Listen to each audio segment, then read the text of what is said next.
ठाकुर जी विशाखा जी से बात कर रहे हैं। क्यों? ठाकुर जी ललिता जी से बात करें तो ललिता जी तो बड़ी भोरी हैं। किशोरी जी से कोई बात मनवानी हो तो ललिता जी तो इतनो संकोच करें कि सन्मुख जावे में भी सकुचा में। ठाकुर जी बोले भैया निकुंज की कोई काम बनवाने हो तो विशाखा जी को पकड़ो, बहुत सावधानी से, जो मैया घूम रही हैं बैठ जाओ। ठाकुर जी बोले किशोरी जी से, विशाखा जी से, विशाखा जी श्री जी को एक समझाओ आप। विशाखा जी बोले कहा भाई? बोले हर रोज मान करें, इतनो मान करें मुंह पे रोज रूठ जाए मोते। अरे मैं इतनो लाड़ लो लाल अपने नंद यशोदा को, पलकन में रखे मोह को यशोदा मैया नंद बाबा, पूरे नंद भवन में सब मेरी आज्ञा ऐसो माने, लाला कहे और हम करें। ऐसो लाड़ चाव को जोड़ा में, ठाकुर जी अपनी स्थिति बता रहे हैं, पर निकुंज में आती ऐसो है जाऊं मेरी कोई कदर ही ना है। कितनों श्रृंगार करके आ जाऊं श्री जी तो नाराज है जाए। काय बात नाराज है गई है? बोले मैंने तो आज विचार किया कि आप नील वर्ण पहन के आओगे, आप पीत वर्ण कैसे पहने आए? ठाकुर जी बोले कई अब हर बार विचार मिले पर कभी कभी ना भी मिले, पर श्री जी तो मान कर लें। एक दिन श्री जी यह बात सो रूठ गई कि ये नीली मणि पहन के आए, वहां में कोई गोपी दिख रही है। अंत में पता चली वो श्री जी ही दिख रही, अपनों ही प्रतिबिंब देख के गुस्सा है गई जो कौन गोपी बैठी है जा में। हे विशाखा जी तुम श्री जी को एक समझाओ, बहुत मान करें। वैसे एक बात कहूं, ठाकुर जी यूं कहते जा रहे हैं, अच्छा तो लगे मुझको जी मान कर ले, मैं मनाऊं इनको, वैसे तो लीला को पूरा श्रृंगार बने, पर कभी कभी तो अवकाश होना चाहिए ना, जरूर रोज ही मान करें।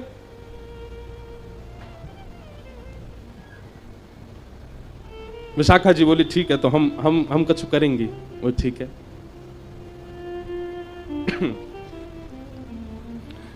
तो आज निकुंज में सब अली खड़ी हैं, सब सहचरियां खड़ी हैं, सब बहुत बढ़िया कछु आनंद, ऐसो कछु राग गायो गयो, ऐसी कोई लीला करी गई कि वासों श्री जी बड़ी प्रसन्न है गए।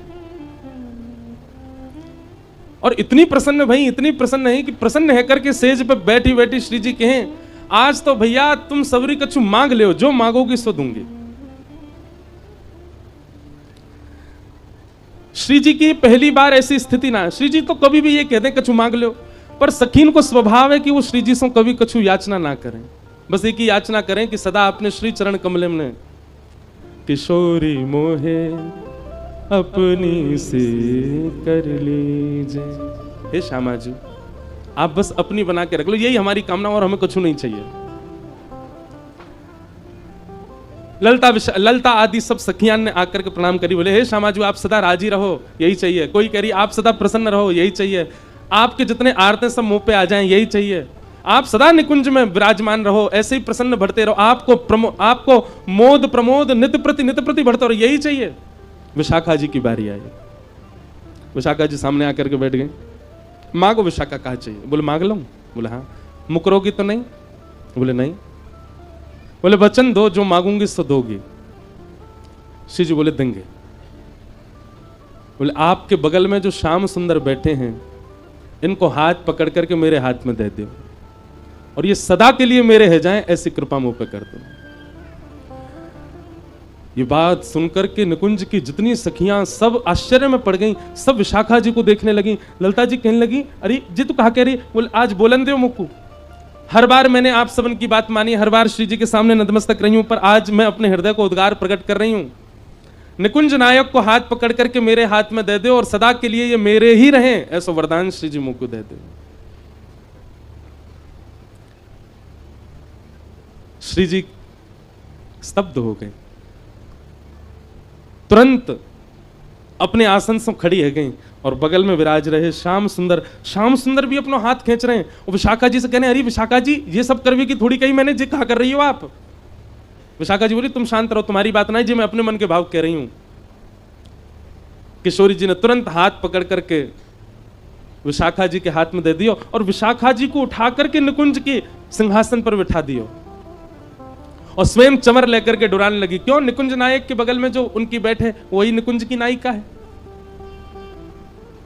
यह दृश्य देख करके, यह छवि देख करके सब सखियां रुदन करने लगी। अरे विशाखा जी तू कैसी लीला कर रही है? तू कहां कर रही है? तू स्वामिनी जी को श्रम दे रही है। सब बोलते रहे, पर विशाखा जी तुरंत बैठ गई ठाकुर जी को हाथ पकड़ के, और जैसे ही सिंहासन पर बैठी, सिंहासन पर बैठ करके श्री जी की अदा में विशाखा जी बोल रही हैं, आज मैं अति प्रसन्न हूं, निकुंज की सब सखीन को कछु देनो चाहूं। सब सखियां नंबर सो आ रही हैं, विशाखा जी सबको कछु ना कछु प्रदान करती जा रही हैं। चंवर डोरा रही, श्री जी के हाथ पकड़े और के सन्मुख आई। सन्मुख आकर के श्री जी से कही, मैं आपसे बड़ी प्रसन्न हूं। अब निकुंज की नायिका बन गई ना, या हमारी याद तरीका के शब्द बोल रही हैं। मैं आपसे बड़ी प्रसन्न हूं, आपने प्रसन्न है करके जिनको मुकु दान किया है, अब वो वस्तु मेरी है चुकी है। मतलब श्री कृष्ण को दान आपने मुकु किया, अब ये मेरी वस्तु है, और इस समय मैं निकुंज की नायिका हूं, तो या भाव से मैं अपनी वस्तु आपको प्रदान कर रही हूं। सदा इनको ध्यान रखियो, कभी कोई आंच इनके ऊपर नहीं आवे। और मेरी आपसे एक ही इच्छा है, कहा मेरी वस्तु जो मैं आपको प्रदान कर रही हूं, इन पर कभी मान मत करियो। मेरी वस्तु है, मेरी वस्तु पे आप मान कैसे कर सको। विशाखा जी चाहती तो सीधी किशोरी जी से प्रार्थना कर लेती कि आप ठाकुर जी पे मान मत करो, पर ये विशाखा जी ने ऐसी लीला करी कि सिंहासन पे बैठ के ठाकुर जी अपने कर लिए, और अपने करके अब किशोरी जी से कह रही हैं, अब मैं अपनी वस्तु आपको दे रही हूं, तो दूसरे की वस्तु पे मान करने को अधिकार नहीं है। हे किशोरी जी, मैं अपनी हृदय की वस्तु जो आपने मुझको दी वही मैं आपको प्रदान कर रही हूं, मेरी वस्तु को ध्यान रखियो, और आपको हर भाव को अधिकार है, पर अब मान मत करियो, मेरी वस्तु पर मान मत करियो। काउदना मुझको पता नहीं चल जाए कि श्याम सुंदर आज रूठे बैठे। किशोरी जी ने विशाखा जी को हृदय से लगा लियो। इतने में ही देखे सिंहासन पर ठाकुर जी कहां गए, नीचे देखी तो पौड़े हुए चरणन में। जय हो विशाखा जी, बढ़िया तुमने बात करी, मैंने कहा लीला रचाई तुमने, ऐसा करके अरे सीधे ही कर देती, पर नहीं, आपकी बुद्धि को प्रणाम है। पहले मैं अपनों कर लियो, अपनों करके फिर किशोरी जी को देके करी, अब इन पर मान मत करियो, जो मेरे वस्तु है। ऐसे सखीन को हम प्रणाम करें, ऐसी गोपीन को हम प्रणाम करें, जिन्होंने ठाकुर जी अपने वश में कर लिए। महाराज जी को देख के अचानक स्मृति सी आई कि सखीन को प्रणाम कर लियो जाए। तो मैं निवेदन कर रहे हो भैया कि गोपी भाव यानी कि वह प्रेम की स्थिति, जिस प्रेम की स्थिति की गम्यता में हम विचार भी नहीं कर सकते, वह प्रदान करने की सामर्थ्य ना ही किसी यज्ञ में है, ना ही किसी तप में है, ना ही किसी जप में है, ना ही ब्रजवास में है, ना ही दुनिया भर के सब क्रियाकलापों में है। वह गोपी प्रेम भाव देने की क्षमता केवल और केवल गुरु कृपा में है। गुरु कृपा यदि कर दें तो वह हो सकता है। आप कहेंगे गोपियों के कौन गुरु हैं? साक्षात श्री किशोरी जी। किशोरी जी की कृपा से गोपियों को श्री कृष्ण प्राप्त हुए हैं। बिना, कल कथा में श्रवण कर रहे थे रास पंचाध्याय में, अंतर ध्यान हो गए ठाकुर जी। तो बिना गुरु के ठाकुर जी मिलेंगे तो अंतर ध्यान ही रह जाएंगे। तब गुरु शरण में जानो पड़ेगा, और गुरु कृपा करके कछु ऐसा करवाएंगे, कछु ऐसी योजना बनाएंगे। अरे गुरु सामान्य से सामान्य नियम बता दे, वाकु भी अपने सिरोधार्य करके पालन करो। किशोरी जी की कृपा से गोपीन को ठाकुर जी प्राप्त भये। रैदास आए और आकर के कथा श्रवण करा रहे थे। मीराबाई सामने बैठ करके श्रवण कर रही हैं, और तभी दृष्टि पड़ी बगल में विराज रहे ठाकुर जी के ऊपर। गिरधर छवि देख करके, एक भुजा ऊंची, दूसरी भुजा कटी भाग पर, नीचे नेत्र हैं, और नाग दमन, इंद्र दमन, देव दमन, 3 दमन ठाकुर जी हैं श्री श्रीनाथ जी। और इस छवि को जब देखा, मीराबाई के नेत्र बंद हो गए। कथा में बैठे बैठे मानो पूर्ण स्मृति उनके हृदय में जागृत हो गई। सब ब्रजवासी 56 भोग बना रहे हैं, अपनी अपनी बैलगाड़ी में धारण करके गिरिराज जी पर लेकर के जा रहे हैं, और इन्हीं ब्रजवासी में एक गोपी माधवी भी जा रही है। ठाकुर जी के दर्शन की लालसा चित्त में उत्पन्न हो गई है। इंद्र ने मेघमालान की वर्षा करके ऐसी मूसलाधार बारिश करी कि श्री ठाकुर जी ने अपनी दोनों भुजाओं से गिरिराज जी उठा करके अपने बाम हस्त की कन्नी उंगली पर धारण कर लिए। त्रिभंग लली श्याम सुंदर गिरिराज धारण करके खड़े हैं। लाखों ब्रजवासी चारों ओर खड़े हैं छड़ी लगा करके। तभी माधवी के मन में भाव आयो कि मैं दर्शन तो करूं या गिरधर छवि को। जैसे ही सन्मुख गई हैं, नेत्रों में पानी आ गया, ओझल हो गए। ठाकुर जी दिखाई नहीं दे रहे मीराबाई को, माधवी को। ये सब मीराबाई को चिंतन हो रहा है, और चिंतन करती करती सामने बैठी हुई नन्ही सी मीरा रुदन कर रही है। रोते विलखते गई हैं ठाकुर जी के पास, मुझे आप दिख नहीं रहे हो नाथ, आपकी आकृति अनुभव हो रही है पर आपका रूप दिख नहीं रहा है, कृपा करो मुझे दिखाइए ना आपका रूप। ठाकुर जी बोले, माधवी प्रतीक्षा कर, एक युग की प्रतीक्षा कर। गिर पड़ी माधवी धड़ाम। बोले, एक वर्ष, एक महीना, एक हफ्ता, एक घंटा, एक दिन की प्रतीक्षा दी जाती है नाथ, एक युग की प्रतीक्षा कौन देता है? ठाकुर जी कह रहे हैं, जितनो ताप, जितनो संताप, जितनो विरह, जितनी व्याकुलता, उतना प्रेम प्रगाढ़। कलयुग में मैं अन्य गोपियन से नहीं मिलूंगा, या युग में मैं 3.25 साढ़े 3 करोड़ गोपियन के संग रास विहार करूंगा, पर कलयुग में तो एक ही गोपी आवेगी और वही से रास विहार करूंगा, वो होगी तू। वाके काजे 3.5 करोड़ गोपियन को विरह तो कुछ सहनो पड़ेगा। और व्याकुल रहती रहती माधवी एक युग प्रतीक्षा करके अब मीरा बन के आई हैं।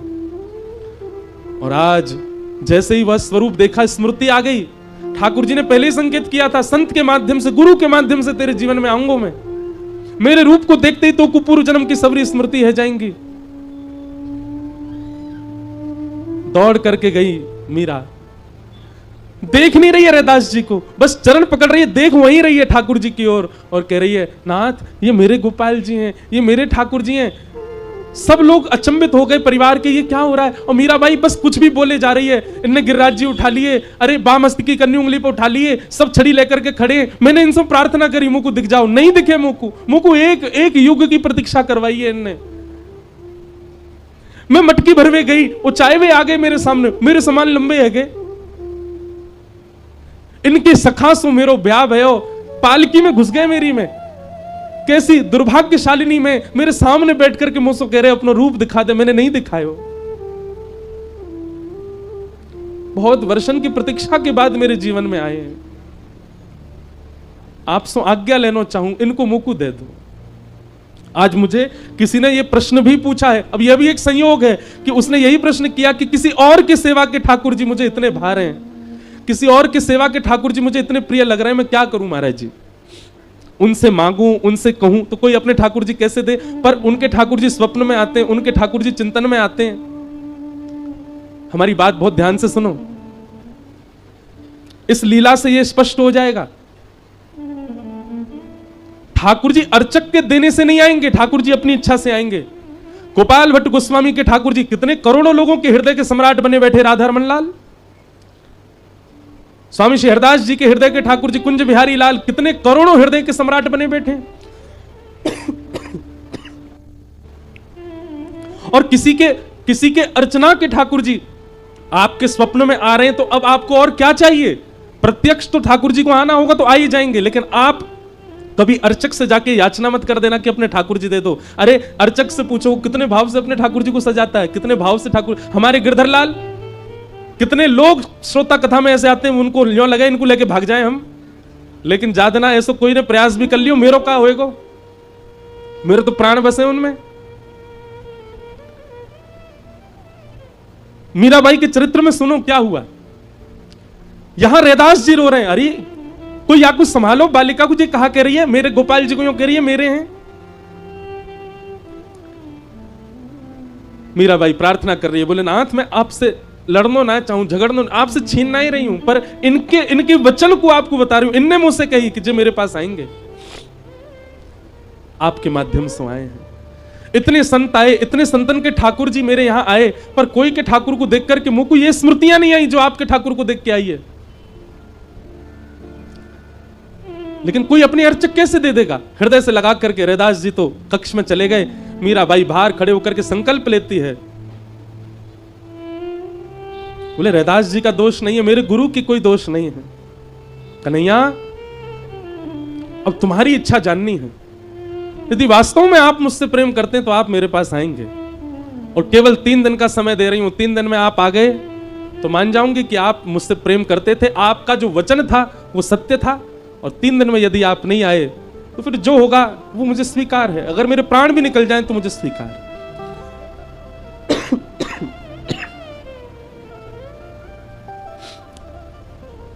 3 दिन तक अनशन करके पड़ी है मीराबाई, नन्ही सी। और रैदास जी की सेवा में क्या हो रहा है, बार बार सेवा करते करते कभी वंशी जी गिर जाती हैं, कभी मुकुट उतर जाता है, कभी मालाएं गिरने लगती हैं। रैदास जी भी मनी मन संकुचित हो रहे हैं और ठाकुर जी से कह रहे हैं, लाल जी कहीं ऐसा तो नहीं कि आपकी भी इच्छा है उस बालिका के पास जाने की। रात्रि में शयन कराया ठाकुर जी को, ठाकुर जी स्वप्न में प्रकट हो गए रैदास जी के, और प्रकट होकर के कहते हैं, बोले बाबा आपकी सेवा से मैं बड़ा प्रसन्न हूं, पर अब प्रत्यक्ष सेवा की मेरी इच्छा मीराबाई से है। आप कृपा करेंगे तो या विश्व को या जगत को एक प्रेम की ध्वजा प्राप्त होगी। रही बात आपकी, तो मैं आपके चित्त में सदा रहूंगा, जब जब नेत्र बंद करोगे तब तब मेरा प्रत्यक्ष दर्शन करोगे। पर अभी मैं आपसे चाहूं कि आप अपनी सेवा अब मीरा को प्रदान करो। बहुत रोए रैदास, ठाकुर जी के चरणों में बिलक बिलक करके रोए, नाथ मुझसे कोई त्रुटि भई हो तो क्षमा करो। और अपने ठाकुर जी को हृदय से लगा के इतने वर्षों से कर रहे सेवा, निकल दिए मीराबाई के पास। अचेत अवस्था में पड़ी है मीराबाई, अन्न जल त्याग करके पड़ी हैं, और तब अपने ठाकुर जी ले जाकर के मीराबाई के कक्ष में गाया, ले मीरा है गिरधर तेरा, ले मीरा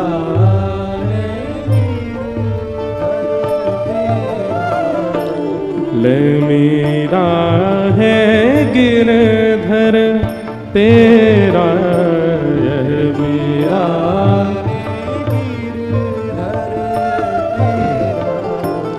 ले मीरा है गिरधर तेरा। सब गाओ।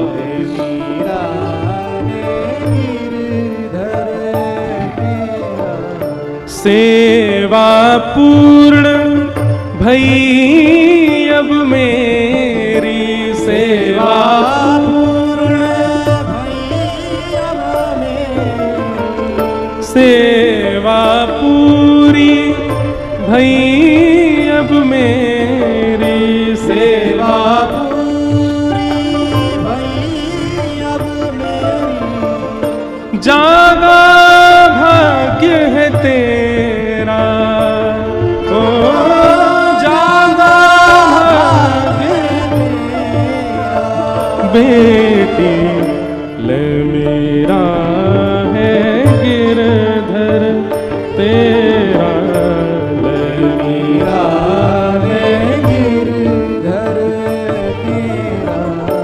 कैसे है ना ठाकुर जी, एक को इतना संयोग देकर के और अचानक वियोग में डाल दिया, और एक को एक युग का वियोग देकर के अचानक संयोग प्रदान कर रहे हैं।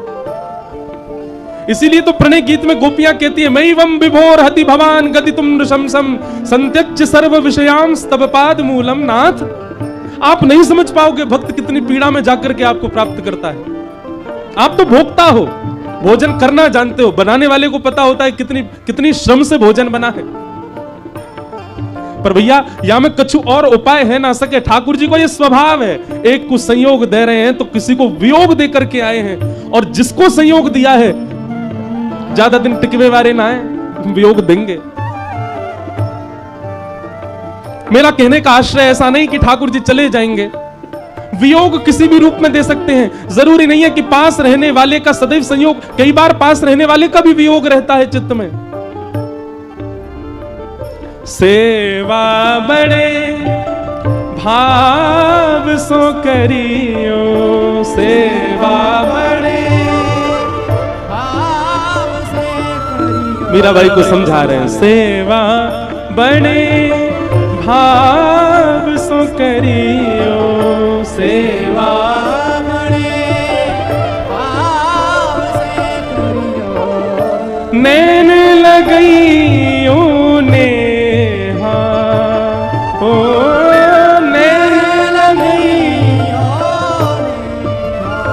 बेटी ले मीरा है गिर तेरा, ये मीरा है गिरधर ले मीरा है गिरधर तेरा, ले मीरा रे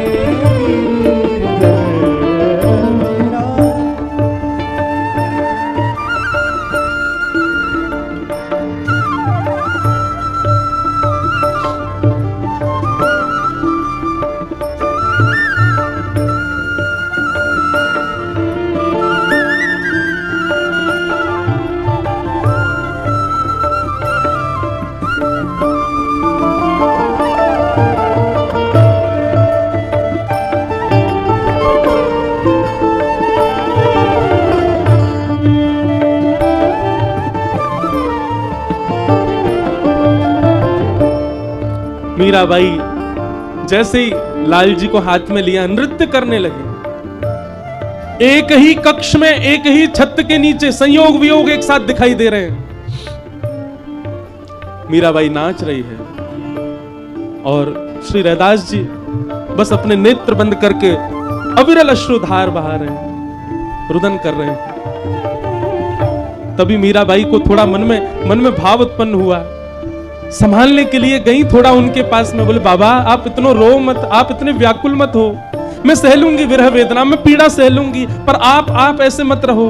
अगर आपको लगे कि ये उचित नहीं तो आप श्री ठाकुर जी की सेवा करो, पर मेरी स्थिति तो ये कि मैं विरह सहवे लायक अब हूं नहीं, प्राण ही निकलेंगे मेरे तो।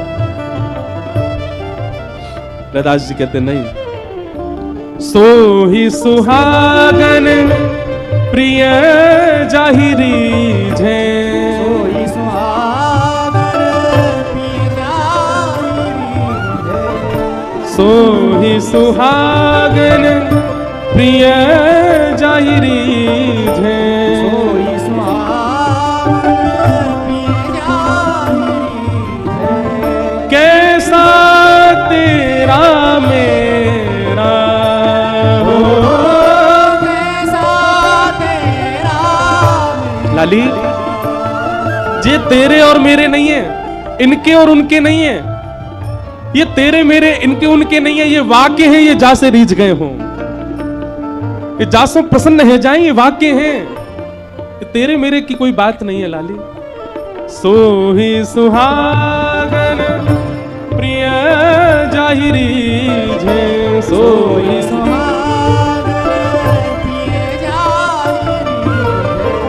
कैसा तेरा मेरा हो, कैसा तेरा मेरा, बेटे ले मेरा है गिरधर तेरा, ले मेरा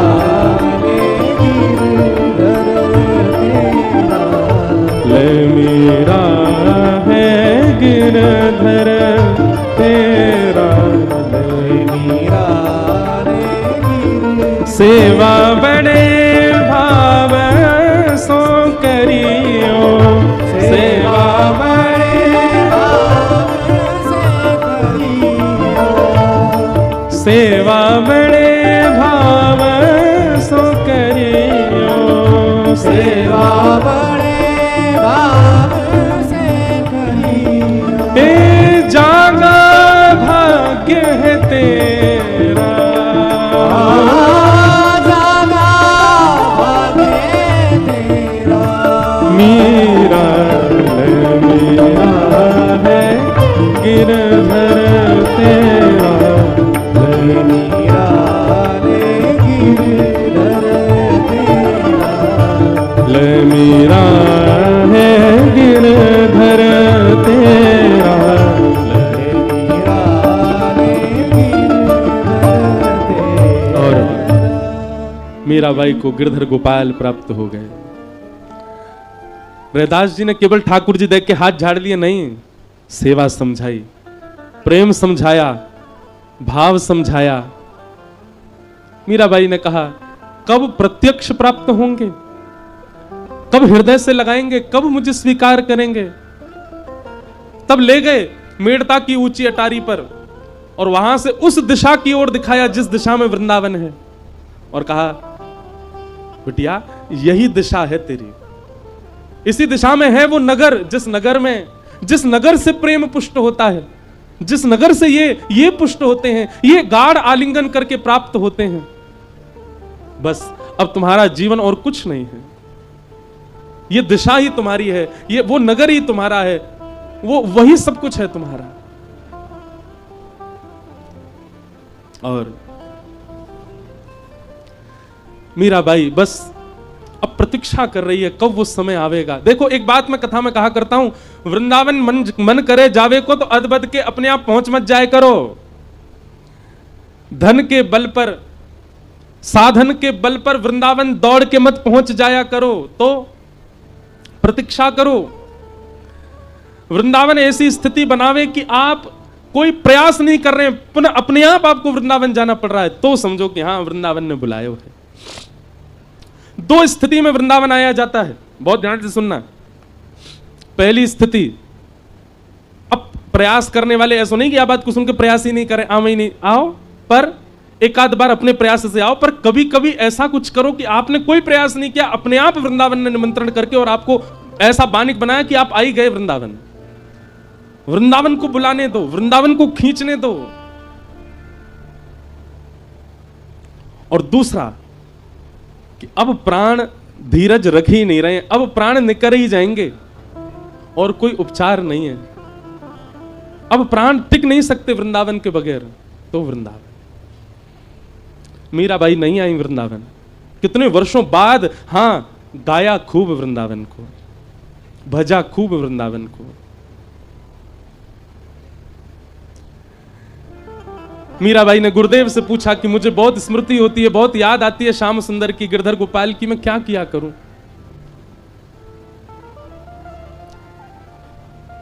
गुरुदेव ने कहा मेड़ता से कोई ना कोई वृंदावन जाता रहता है। मीराबाई, वृंदावन से आने वाले, वृंदावन को जाने वाले जो भी हों, उनकी तहकीकात करवाया करो। तुम राजघराने की पुत्री हो, इतना तो तुम कर ही सकती हो, वृंदावन से कौन आया ये परिचय तुमको हो जाए, और वृंदावन को कौन जा रहा है ये तुमको पता चल जाए, उसके माध्यम से वृंदावन पत्र भिजवाया करो। मेरे को बहुत प्रिय लगता है मीराबाई का ये पद।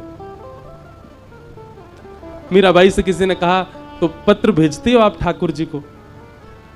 बंधुओं, जब कभी ठाकुर जी की बहुत याद आ, एक चीज करना प्रारंभ कर दो। जितने भी वैष्णव हैं जिनको ठाकुर जी का स्मरण होता है, ठाकुर जी की स्मृति स्वप्न में आती है या भाव में आती है, एक डायरी लिखो, उसमें लिखते रहा करो अपने भाव ठाकुर जी के प्रति। आपने स्वप्न में क्या देखा, आप ब्रजमंडल गए, वहां क्या अनुभव किया, आपने कथा से क्या अनुभूति की, इन सबको एक जगह। और याद रहे, एक बार को धन को सामान्य अलमारी में धर देना, पर उस डायरी को इतनी गोपनीय जगह रखना किसी के हाथ ना पड़े। मीराबाई ने लिखा, सूरदास ने लिखा, जयदेव महाप्रभु ने लिखा, हितरवंश महाप्रभु ने लिखा, स्वामी शहरदास जी महाराज ने लिखा। जिसने भी श्याम सुंदर को पाया उसने दो काम किए हैं, लिखा है और गाया है। बिना गाए बिना लिखे श्याम सुंदर किसी को मिले हो, एक नाम मुझे बता दो आप। जिसको भी ठाकुर जी मिले उसने गाया भी है और उसने लिखा भी है। मीराबाई कहती है गुरुदेव आज्ञा तो करके गए थे कि वृंदावन को पत्र लिखा करो, पर मेरी तो स्थिति बड़ी भयावह हो गई है। क्यों? मीराबाई कहती हैं पतियां मैं कैसे लिखूं, लिखी ही न जाए पतियां। सब लोग गाओ। आज भाव तो नहीं था मेरा, मैं तो वेणु गीत पर बोलने का मन करके आया था, पर पता नहीं क्यों यहाँ बैठते ही पुनः याद आ गई कि आज मीराबाई का जन्मोत्सव है। अपने आप मीराबाई प्रकट होती जा रही है। हमारे पूज्य नाना जी कहते थे, लाला व्यास मंच पर बैठ के सहज भाव से कोई की याद आ जाए, समझ जाइए वो कथा में आए हैं, वो कथा में विराज रहे हैं। आज शरद पूर्णिमा पे मीराबाई कहाँ है? बोले कहाँ है? कहीं और नहीं है, मेड़ता में नहीं है, मेवाड़ में नहीं है, नाथ द्वार में नहीं है, चित्तौड़गढ़ में नहीं है, कहाँ है? गौरांगी रसकुंज में बैठी है मीराबाई, वो कथा श्रवण कर रही है।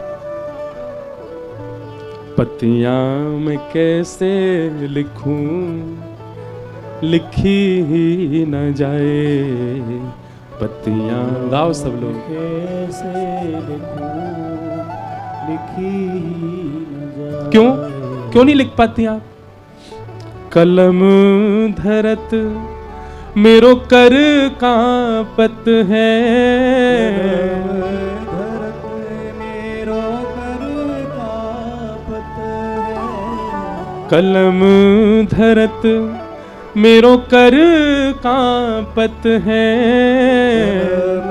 धरत मेरो कर और कांपत। जैसे तैसे दूसरे हाथ से अपने हाथ को पकड़ करके हिले नहीं, जैसे तैसे जो कछु लिख पाऊं मैं वो भी सब मिट जावे। काईकू लिखते लिखते इतने नीर बहते हैं नेत्रों से, नैन रहे हैं बहाए, नैन रहे हैं बहाए। कलम धरत मेरो कर कांपत है, धरत मेरो कर कांपत है। नैन रहे हैं बहाए, नैन रहे बहाए। पत्तियां मैं कैसे लिखूं, लिखी ही न जाए पत्तियां मैं कैसे। लिखूं, लिखी और एक भाव और है मीराबाई का, पता है? वृंदावन से आने वाला और वृंदावन को जाने वाला जो भी आता था मेड़ता में, मीराबाई उसको एक ही नाम से पुकारती थी। क्या? अरे मारा उद्धव आ गया, मेरा उद्धव आ गया, मेरे उद्धव जी आ गए। अपना पत्र लेकर के जाती, पत्र में कुछ भी नहीं लिखा है, सब ऐसे स्याही पे जल डाल दो पूरा फैल जाता, ऐसे पत्र होते थे मीराबाई के। एक बार किसी ने कहा, बोले मीराबाई आपके पत्र वृंदावन ले तो जाते, उसमें कुछ समझ तो आता नहीं है। मीराबाई बोली, सारी कलम बह गई है, इतने अश्रु निकल गए हैं, जिसके लिए पत्र लिखा है उसको पत्र की स्थिति देख के ही समझ में आ जाएगा कि मेरी प्रीत कैसी है। कानूड़ो सुजाने मारी प्रीत, कानूड़ो सुजाने मारी प्रीत। मीराबाई पत्र देती और क्या कहती है? हमारी विपत उद्धव देखी जात है, हमारी विपद उद्धव देखी। उद्धव, अगर पत्र में कुछ नहीं भी लिखा गया है ढंग से तो मेरी स्थिति तो तुम देख रहे हो ना। पत्र चढ़ा दिया करो और स्थिति बता दिया करो श्याम सुंदर को, क्यों कैसी स्थिति है मेरी। हमारी विपत उद्धव देख जात है, हमारी विपत उद्धव देख जात है। हरि सो कहियो जाए, हरि सो कहियो जाए। क्या? पत्तियां मैं कैसे लिखूं, लिखी ही न जाए पत्तियां कैसे लिखूं, लिखी। वृंदावन जाने वाला कहता है तुम्हारी स्थिति बता दूं और स्थिति के बाद क्या कहूं, बस ये बता दूं रोती है, बिलखती है, व्याकुल रहती है, इसके बाद कुछ कहना है? मीराबाई कहती बस एक बात। क्या? मीरा कहे प्रभु गिरधर नागर, मीरा कहे प्रभु गिरधर नागर।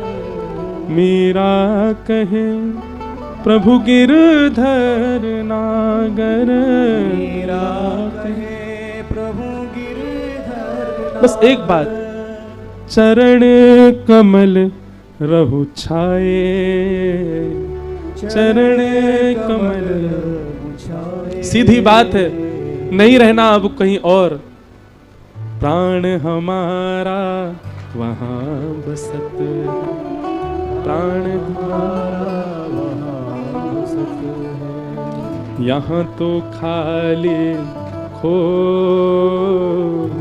यहाँ तो खाली को मात पिता परिवार सोई है, मात पिता परिवार सोई है, मात पिता जीवन आधार वही है, मात पिता जीवन आधार वही है, कहिए तिनका तोड़ भला, कहिए तिनका तो हो मैं बैरागन होंगे,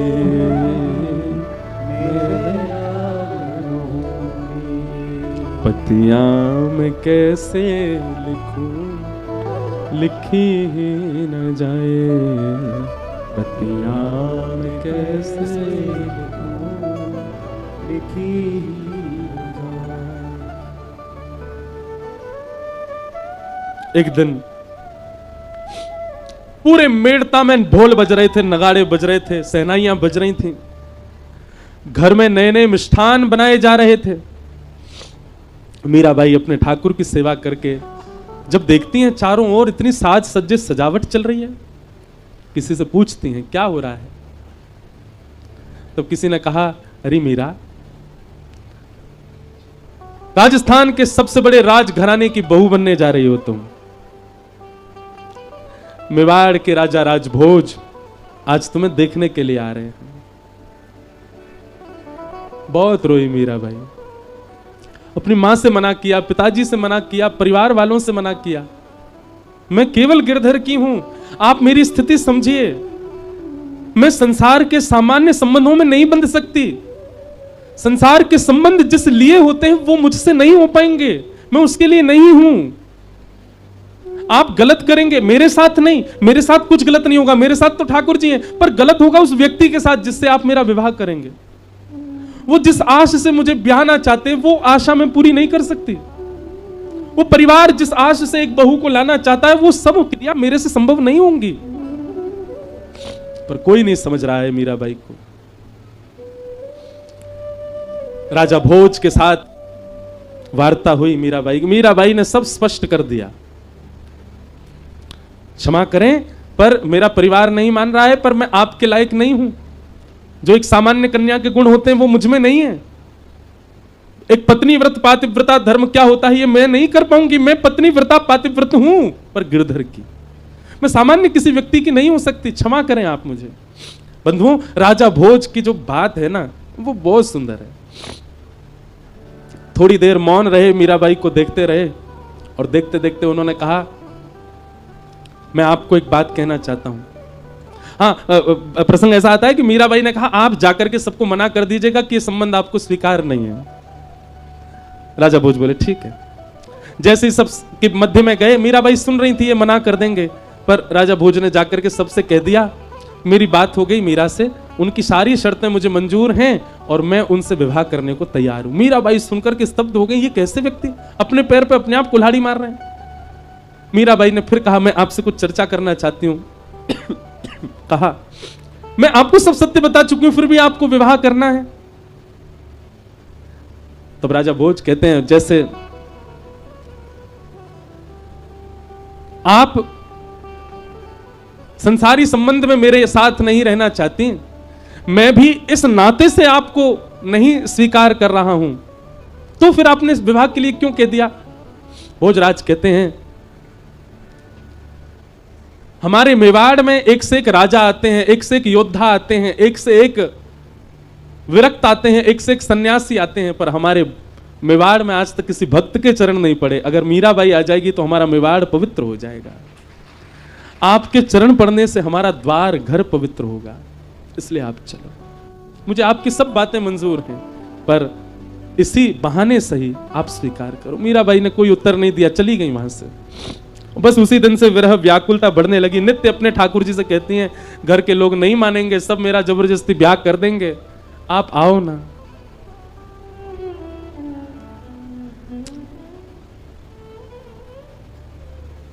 विवाह से ठीक एक रात्रि पहले मीराबाई बिलक बिलक करके रो रही हैं ठाकुर जी के आगे। जड़ बने कब तक रहोगे, नहीं सुनाई देती क्या मेरी बात आपको। मेरा ब्याह हो जाएगा सुबह, मैं तन को योग्य नहीं मानती, पर कम से कम मेरी आत्मा तो स्वीकार कर लीजिए, मेरे मेरे मेरे चित्त को तो स्वीकार कर लीजिए। देह इस संसार का है, संसार के लोग इससे कुछ भी करें, इसका विवाह कर दें, इसके साथ जो चाहे वो, मुझे देह की चिंता नहीं, पर कम से कम मेरी चेतना को तो स्वीकार करो माधव।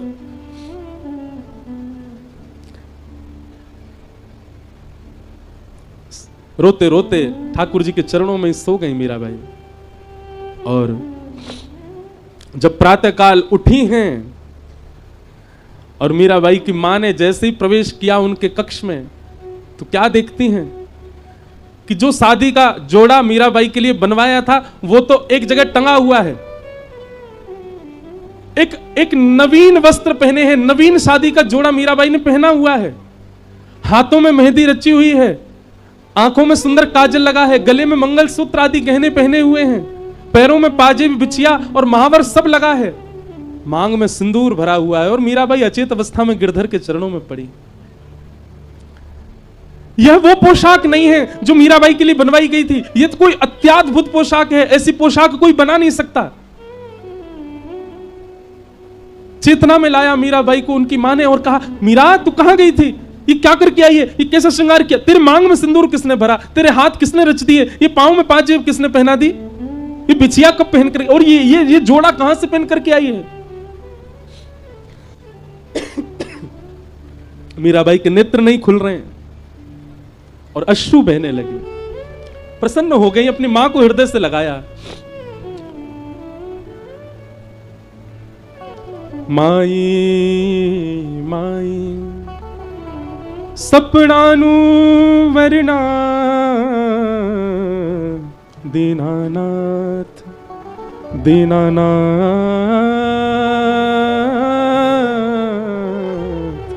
दीनानाथ। मां, कल मेरा विवाह हो गया, मेरा विवाह हो गया, दीनानाथ आए मुझसे विवाह करके गए। मां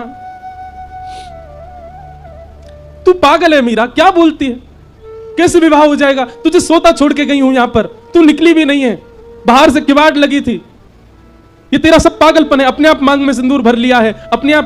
अच्छा मां, तो आप ऐसा जोड़ा कहीं और से बनवा के ला सकती हो मेरे लिए, क्योंकि इस जोड़े को कोई सामान्य व्यक्ति नहीं लेकर के आया, साक्षात द्वारिकाधीश मेरे लिए लेकर के आए थे। अच्छा, किसी ने देखा तेरा ब्याह होते हुए, कोई साक्षी देगा तेरे ब्याह की। मीराबाई कहती हैं, दुनिया के ब्याह की साक्षी 100 लोग दे देंगे, दुनिया की ब्याह की साक्षी 500 लोग दे देंगे, मेरे ब्याह की साक्षी तो 56 करोड़ देवता देंगे। 56 कोटा जना पधारा, 56 करोड़ बराती आए थे। मां, एक सुंदर विवाह का पूरा बारात आ रही थी, 56 करोड़, उसमें सब देवी देवता नृत्य कर रहे थे, महादेव, ब्रह्मा, रुद्र, सनकादि आदि सब नृत्य करते आ रहे थे। मैया, ऐसे ऐसे गाजे बाजे बज रहे थे जो हमने कभी सुने नहीं, जो हमने कभी देखे नहीं, ऐसी ऐसी ध्वनि प्रकट हो रही थी, ऐसे ऐसे स्वर थे मां, जिनके सुंदर शब्द से मानो रोम रोम पुलकित प्रफुल्लित हो रहा था। मां, 56 कोटा जना पधारा और दुल्हो श्री ब्रजनाथ। एक तो इतने प्यारे श्याम सुंदर, ऊपर से कल दुल्हा बन के आए। मां, क्या छवि, क्या रूप, क्या श्रृंगार, मुझे देख के मंद मंद मुस्कुरा रहे थे। मेरे जीवन का सबसे श्रेष्ठ दिन। 56 कोटा जना पधारया, दुल्हो श्री ब्रजनाथ। माई माई सपनानु वरना दीनानाथ दीनानाथ दीनानाथ।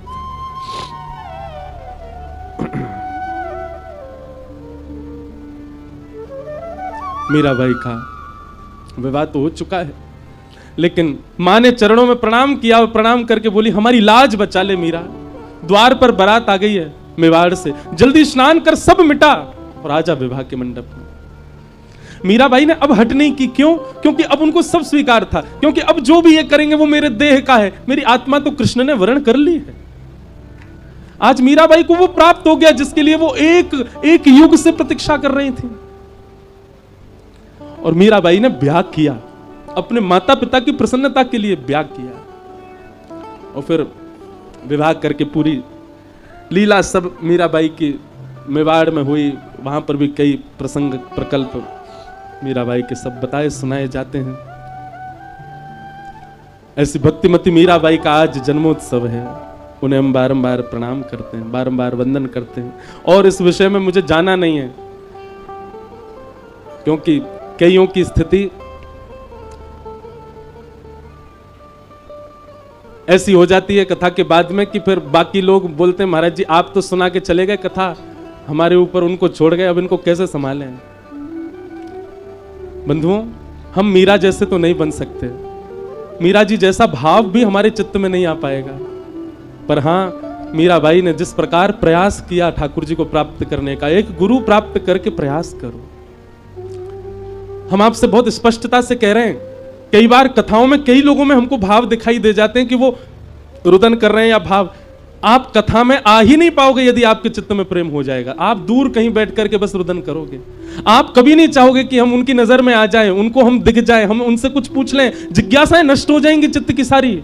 मीराबाई ने एक बार जिज्ञासा की थी, वो भी बचपन में, उसके बाद कोई जिज्ञासा नहीं। दूसरी जिज्ञासा की जब ससुराल पक्ष ने बहुत ज्यादा उनको प्रताड़ित करना प्रारंभ कर दिया, तब बस गोस्वामी तुलसीदास जी से पूछा कि मैं क्या करूं, मैं त्याग दूं या क्या। तब गोस्वामी जी ने लिखा, तजियता ही कोटि वही रिसम यद्यपि परम सनेही जाके ही न राम वैदेही। बस बाकी मीराबाई ने कभी कोई जिज्ञासा प्रकट नहीं की। कई बार कथाओं में कईयों के भाव देखते हैं तो ऐसा लगता है कि ये भाव प्रकट है, पर बंधुओं भाव जितना हो सके ना, भाव के बाद में एकांत में चले जाया करो। भाव के बाद कि ठाकुर जी को आने का अवकाश तो दो। पहले सदगुरु की शरणागति लो, अपने तन को, अपने चित्त को, अपनी बुद्धि को इतना पवित्र कर लो जैसा ब्रज गोपिकाओं का है, जैसा भक्तिमती मीराबाई का है। अरे परपुरुष की बात क्या करते हैं, परपुरुष होता क्या ये नहीं जानती ब्रज की गोपियां। कृष्ण मन कृष्ण तन कृष्ण ही हमारो धन, आठों याम ऊधो हमें कृष्ण ही सो काम। अरे कहां तक कहें, कोई और पुरुष रूप में दिखता नहीं गोपियों को, सब गोपी दिखती हैं, पुरुष केवल श्याम सुंदर। ऐसे ऐसे शुद्ध चित्त के हैं हम, ऐसी स्थिति है हमारी, बनेगी गुरु कृपा से, श्री जी की कृपा से।